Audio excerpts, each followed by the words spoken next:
that as a man of God, I vowed before I even was called. I vowed before I started ministry that I'll never put myself in a place where somebody will see my call coming and will know that it's money I'm calling for. I told God it can never happen. Because I was somewhere where somebody was about to take a call. And when he saw the call coming, he first said, "You no go pass money now." That means it's not going to be more than money, what this call is about. And eventually he confessed to me, and you don't know an Igala man, so you won't understand the weight of what I'm telling you. My dad finally confessed to me that if anybody told him that I will behave, that I will be conscious of them, that I will take care of them like this, that he will not believe. You see, because those days when I didn't have anything, it was as if I was not aware of what my responsibilities were. Because I don't like pity parties. Say, that's how my people used to say. They say it's because hand no reach. That's why the heart is taking a beating. Because your hand cannot get there. That's why you're having pain in the heart. If your hand is able to get to it, you won't be feeling this pain. I'm not there. I didn't call myself. You didn't call me.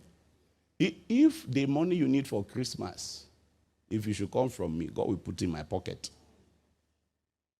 If God doesn't put it in my pocket, it's in somebody else's pocket if you need it. It's the same way that if the money I need, if it should come from you, God will put it in your pocket. This thing is God. If you don't see God at the top of that ladder, you will put yourself under unnecessary stress. So I just kept praying. I said, don't worry. God will give us a long life. My parents will live long. My in-laws will live long. It will be clear eventually if I'm a callous man or not. Because I don't talk. I'm not one to say, how go do can you square me something? No.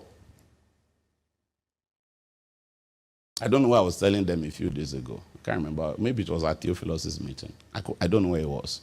That as a man of God, I vowed before I even was called. I vowed before I started ministry that I'll never put myself in a place where somebody will see my call coming and will know that it's money I'm calling for. I told God it can never happen.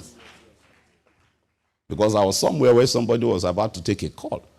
And when he saw the call coming, he first said, "You no go pass money now." That means it's not going to be more than money, what this call is about. But then the moment he picked that call, you wouldn't believe what he did. The man was genuflecting where he was. The person he's talking to is not here.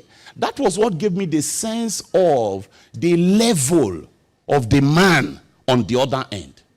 A highly placed, highly respected man of God was the one calling him. So he could, reflexively, he couldn't even stand straight to pick the call. Yes, sir. Yes, sir. Yes, sir. It was like he was before the man physically. And by the time he was done picking that call and having the conversation and ended it, he now said, "I no tell you now." Yes, that means, didn't I tell you? It's money. I was a young man, and something welled up in my heart, and I made a vow to God that day. I said, if you ever call me into ministry, I will never put myself in a place where anybody can do this to me.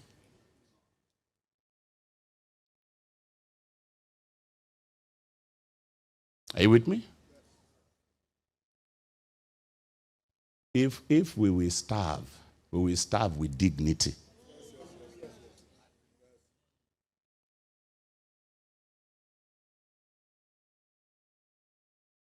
You can hang your life on the word of God. It's after you have suffered a while. It's part of the package. You will be broke. You will go and preach. God will tell you not to collect honorarium. You are like, God, he is not fair. He said, I'm not fair, I'm God. I'm like, okay. Then they will now think that you are such a big boy. You don't ask. Sometimes if they even give, you don't take. Like, wow.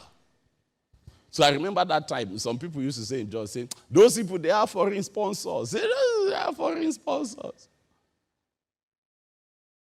The hotel we're using before, that was where I heard that those hotel people say that those people, they have sponsors. They have foreign sponsors.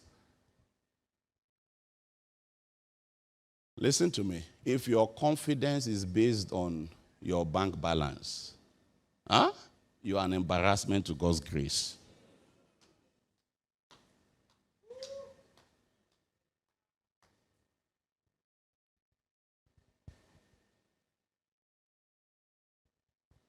And as ministers, God requires you to preach his word without fear or favor. You cannot do that if your life is tied to the apron of anybody. Anybody. Because of their means, because of their wealth. So when you see them in church, you'll be forced to edit the message God is giving to you. God forbid. I don't know what it is God said to you, but you can hang your life on the word of God. You can hang your life on the word of God. And you would realize that God is faithful. Because the word that proceeds from his mouth, they are not vain words. Jesus said, man shall not live by bread alone, but by every word that proceeds. You can live like you can live. Do you understand that?